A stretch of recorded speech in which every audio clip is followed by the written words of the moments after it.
On the evening of Sunday, February 13th, 2000, in Shelby, North Carolina, Aisha Degree and her brother went to bed after a weekend full of activities. It was raining, and there was a thunderstorm that night. Their father came home later, checked on them, and found them both asleep. He then went to bed around 2:30 a.m. Sometime afterward, Aisha's brother heard her get up to use the bathroom and then return to bed. He heard the bed creak, and he fell back asleep. But when their mother woke up before 6 a.m. on Monday, February 14th, to get the children ready for school, Aisha was missing. Her bed was empty. The family immediately panicked. They searched the house and the surrounding area, but she was nowhere to be found. They reached out to nearby relatives, hoping someone might have seen her, but no one had. Desperate, they called 911 and reported her missing. Police launched an extensive search, but despite their best efforts, they found nothing. To this day, Aisha Degree's whereabouts remain unknown. Her case is still open and unresolved. Aisha was just 9 years old, a bright, cheerful girl deeply loved by her family and friends. What became of her remains a haunting mystery. This is her story. Aisha Degree was born on August 5, 1990, in Shelby, North Carolina, to Harold and Aquila Degree. She had an older brother named O'Brien.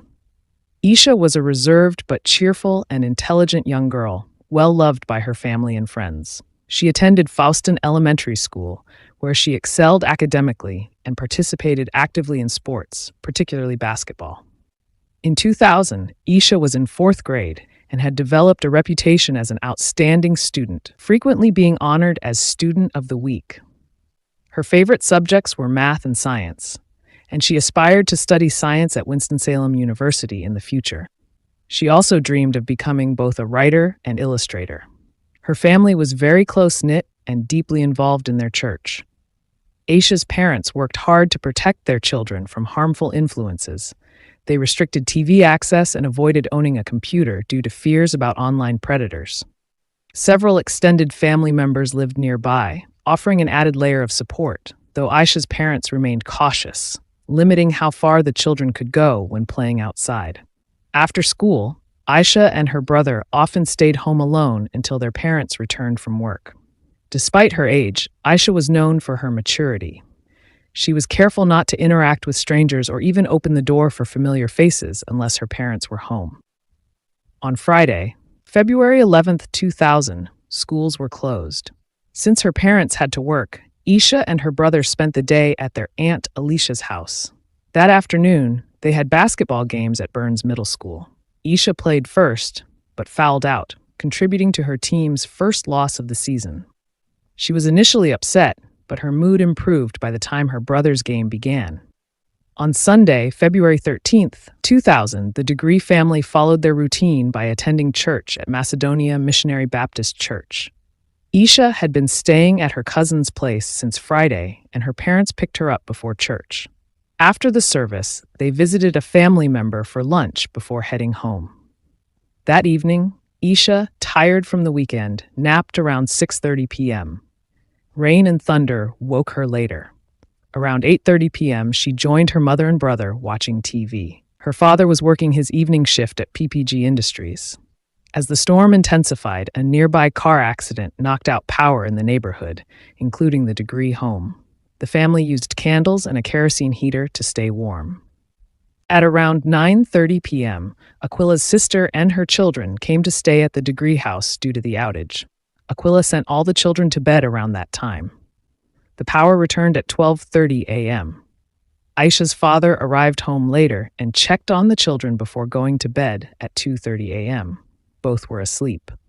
At some point after that, Aisha's brother heard her get up to use the bathroom and then returned to bed, hearing the bed creak. He fell asleep again. When their mother woke up before 6 a.m. on Monday, February 14th, to get them ready for school, Aisha was gone. Her bed was empty. The family panicked and searched the house and neighborhood. When they couldn't find her, they called nearby relatives, but no one had seen her. Terrified, they contacted 911. Police arrived before 7 a.m. and began a search around the home. They found no signs of forced entry or struggle.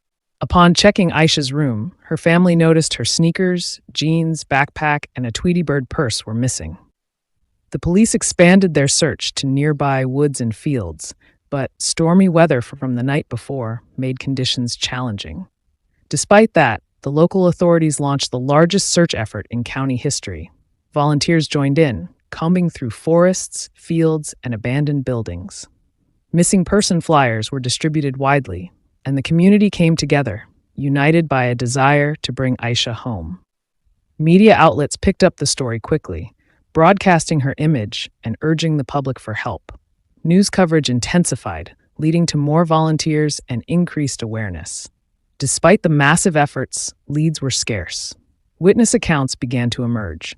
Multiple people reported seeing a young girl matching Aisha's description walking along Highway 18 early that morning. One truck driver described seeing a girl in a white dress and pigtails with a backpack. He was concerned and turned around to check on her, but she didn't acknowledge him and walked briskly, seeming to know where she was going. Another trucker also saw someone in light clothing, but assumed it was a domestic situation involving an adult. He only realized the significance after hearing about Aisha's disappearance later that day. These sightings suggested Aisha may have left home voluntarily and then encountered danger. However, the sightings came after she was reported missing, and no definitive evidence supported this theory.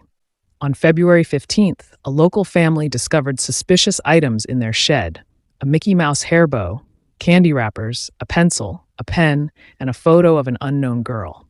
These were later confirmed to belong to Aisha. The candy wrappers matched Valentine's treats she'd received at school, and the bow and pen were identified by her parents. This raised new questions.